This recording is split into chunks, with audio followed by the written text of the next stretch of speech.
Good evening बच्चों। सो today's topic is instruction set of 8085। आज हम पढ़ेंगे कि इंस्ट्रक्शन सेट ऑफ 8085 में है क्या, कौन कौन सी इंस्ट्रक्शंस हमें जो है यूज़ करनी पड़ती हैं, उसके बारे में पढ़ेंगे। लेकिन इसमें पहले इंट्रोडक्शन हम लोग थोड़ा क्लियर कर लें कि हमें ज़रूरत क्यों पड़ती है और क्या है। देखिए, किसी भी ऑपरेशन को अगर हमने माइक्रो प्रोसेसर के थ्रू परफॉर्म करना है तो बेटा हमें उसके लिए ना माइक्रो प्रोसेसर को कोई ना कोई इंस्ट्रक्शन देनी पड़ेगी, ठीक है। और हर एक इंस्ट्रक्शन जो है वो बेसिकली 2 पार्ट्स से कंप्राइज होती है, 2 पार्ट्स से बनती है। एक में ऑपकोड रहता है और ऑपरेंड रहता है। ऑपकोड और ऑपरेंड को मिला के ही एक इंस्ट्रक्शन बनती है। ये हमने पिछली वीडियो में भी क्लियर करा है, तो थोड़ा सा इसको थ्योरेटिकली पहले हम एक बार समझ लें। वर्बली तो मैंने आपको बताया, थ्योरेटिकली हम लोग क्या किसको बोलेंगे।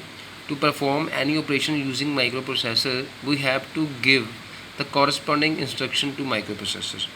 कहता है कि अगर हमें कोई भी ऑपरेशन परफॉर्म करना है माइक्रो प्रोसेसर को यूज़ करके, तो हमें क्या करना है, एक कॉरस्पॉन्डिंग इंस्ट्रक्शन देनी पड़ती है माइक्रो प्रोसेसर को किसी भी ऑपरेशन को परफॉर्म करने के लिए।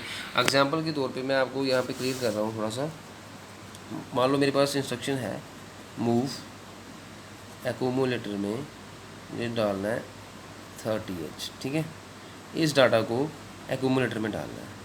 तो डाटा देखो यहाँ पे बड़ा क्लियरली लिखा है, we have to give the corresponding instruction to microprocessor. We know that each instruction basically consist of two parts. First part is called opcode, यानी कि operation code, and the second part is the data to be operated on. जिस data को हमने operate करना है वो operand बन जाता है, और जो फर्स्ट पार्ट है जो उस डाटा को मूव करवाता है, या ऐड करवाता है, या सब्ट्रैक्ट करवाता है, वो क्या बन जाता है, ऑपकोड बन जाता है। और जो डाटा ऑपरेट हो रहा है वो क्या बन जाता है, ऑपरेंड। अब देखो इसमें आप समझो, क्लियर हो जाएगा, इसमें आपको क्लियर होगा। ये एक इंस्ट्रक्शन है मेरे पास, इसमें हमारे पास ये आपका ऑपकोड है, ऑपरेशनल कोड। मूव कर रहे हैं हम लोग किसको, ये डाटा है। इस डाटा को हमने किस में डालना है, एक्यूमुलेटर में डालना है। इस डाटा को हमने एक्यूमुलेटर में डालना है। तो ऑपकोड का काम कौन कर रहा है, मूव।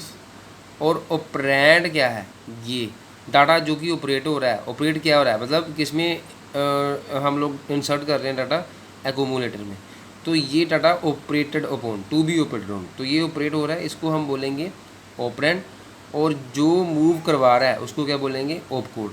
तो ये पूरी इंस्ट्रक्शन मूव ए कोमा 30H, मतलब 30H क्या है, HL पेयर है। HL पेयर में, रजिस्टर पेयर में जो डाटा पड़ा हुआ है वो एक्यूमुलेटर में जा रहा है। तो किसकी हेल्प से जा रहा है, ऑपकोड की हेल्प से जा रहा है। ऑपकोड कौन है, मूव। तो ये पूरी एक इंस्ट्रक्शन बना रहा है, लेकिन किन दो चीज़ों को जोड़ के, ऑपकोड को जोड़ के और ऑपरेंड को जोड़ के। तो बड़ा क्लियरली यहाँ पे हो गया हमारा। We know that each instruction basically consist of 2 parts, 2 parts से कंसिस्ट होती है।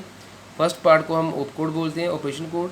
और सेकंड पार्ट को हम लोग क्या बोलते हैं, जिसमें हमने डाटा ऑपरेट करना, जिस डाटा को हमने ऑपरेट करना होता है उसको हम क्या बोलते हैं, ऑपरेंड बोलते हैं।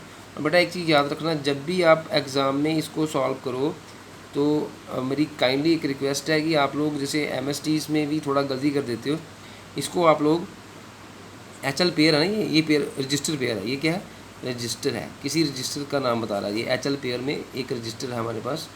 ये डाटा को हमने मूव करना है एक्यूमुलेटर में।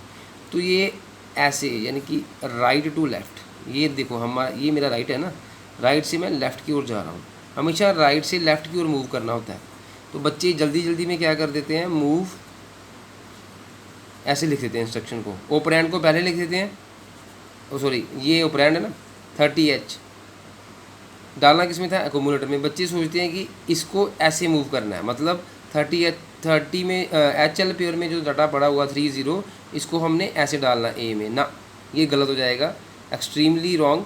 क्योंकि ये हम लोग फिर क्या, लेफ़्ट टू राइट मूव करना शुरू हो गए।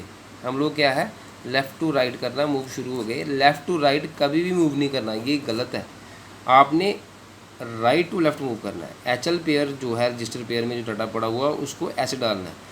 देखने में थोड़ा उल्टा लगेगा, कि ऐसे लगेगा कि हम लोग शायद एक्यूमुलेटर को 30H में मूव कर रहे हैं, नहीं, ऐसा नहीं है, इसको ऐसे हम लोग राइट टू लेफ्ट मूव करते हैं। तो इंस्ट्रक्शन को तरीके से लिखिए, ऑपरेंड हमेशा बाद में ही आएगा, ऑपरेंड को कहीं पहले मत लिख देना, ठीक है। तो ये MSTs में थोड़ी प्रॉब्लम, जैसे मैंने चेक करे हैं बच्चों के, तो MSTs में कुछ बच्चे जो हैं वो जल्दी जल्दी में ऐसे कर जाते हैं। So kindly aware of this. हाँ अब ये बोलता है कि आपको क्लियर हो गया। अब सपोज कर लो मेरे पास एक इंस्ट्रक्शन है, ऐड A30H। अब इसको हमने ऐड करना, तो कोमोलेटर में ये ऐसे जाएगा, ठीक है। अब कुछ ऐसे तरीके हैं जिसके द्वारा हम इंस्ट्रक्शन सेट ऑफ 8085 को क्लासीफाई कर सकते हैं, ठीक है। वो कौन कौन से मेथड्स हैं? डाटा ट्रांसफ़र इंस्ट्रक्शन है, ठीक है, अर्थमेटिक इंस्ट्रक्शन है, लॉजिकल इंस्ट्रक्शन है, स्टैक इंस्ट्रक्शन है, ब्रांचिंग इंस्ट्रक्शन है, मशीन कोड कंट्रोल इंस्ट्रक्शन है, इनपुट और आउटपुट इंस्ट्रक्शन है, ठीक है। ये हमारे पास टोटल लाइक 7 वेज हैं जिससे हम लोग इंस्ट्रक्शन सेट ऑफ 8085 को क्लासीफाई कर सकते हैं। इनको पूरी तरह हम लोग एक्सप्लेन करेंगे, ठीक है, लेकिन नेक्स्ट वीडियो में। और आपका ये इंट्रोडक्शन जो है इंस्ट्रक्शन सेट ऑफ 8085, इसमें आपको बेसिकली ये चीज़ क्लियर पहले करो कि ओप कोड और ऑपरेंड में अंतर क्या है। ओप कोड हमेशा ये आता है जिसकी वजह से हम लोग फर्स्ट पार्ट, यानी कि जिसकी वजह से ऑपरेशन जो है वो चल रहा है, जो ऑपरेशन को परफॉर्म कराता है। अगर मूव ना हो, यहाँ पे मैं मूव को हटा दूँ तो A,30H का कोई लॉजिक बनता है? ये कोई मीनिंग निकलेगा इसका A,30H का? नहीं निकलेगा।